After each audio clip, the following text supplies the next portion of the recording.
20. Verse 20. In verse 20, Matthew 1:20, ngunit habang pinag-iisipan ito ni Jose, no? Nabatid na ng anghel nabatid na ng Diyos Ngunit habang pinag-iisipan ito ni Jose, nagpakita sa kanya sa panaginip ang isang anghel ng Panginoon at sinabi nito sa kanya, Jose, anak ni David, huwag kang matakot. Napakakasalan si Maria sapagkat ang sanggol na dinadala niya ay mula sa Espiritu Santo. So maliwanag na walang sexual intercourse between the God and Mary.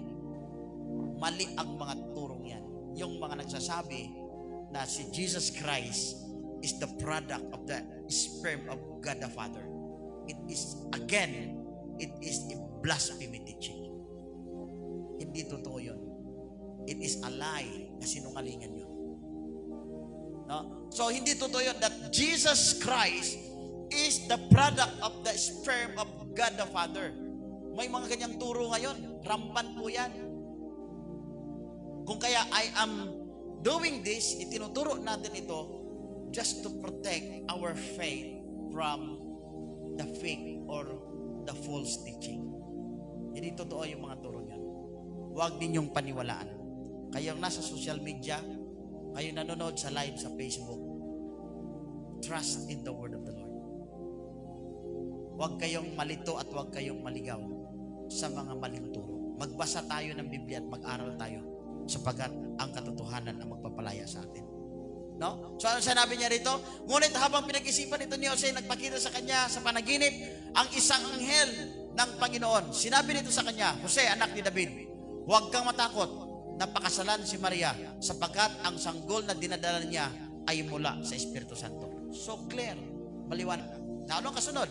Verse 21. In verse 21, ito sinabi, magsisilang siya ng isang batang lalaki at Jesus ang ipangalan mo sa sanggol sapagkat ililigtas niya ang kanyang bayan sa kanilang mga kasalanan.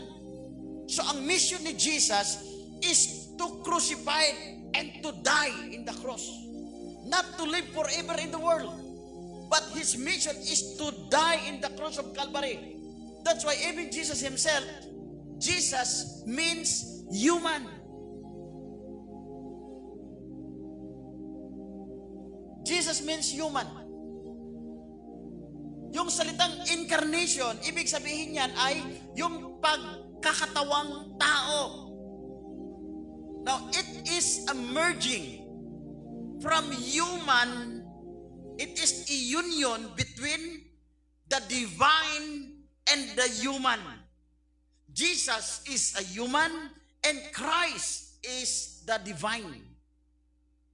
That's why Jesus Christ, 100% God, and also He was 100% man.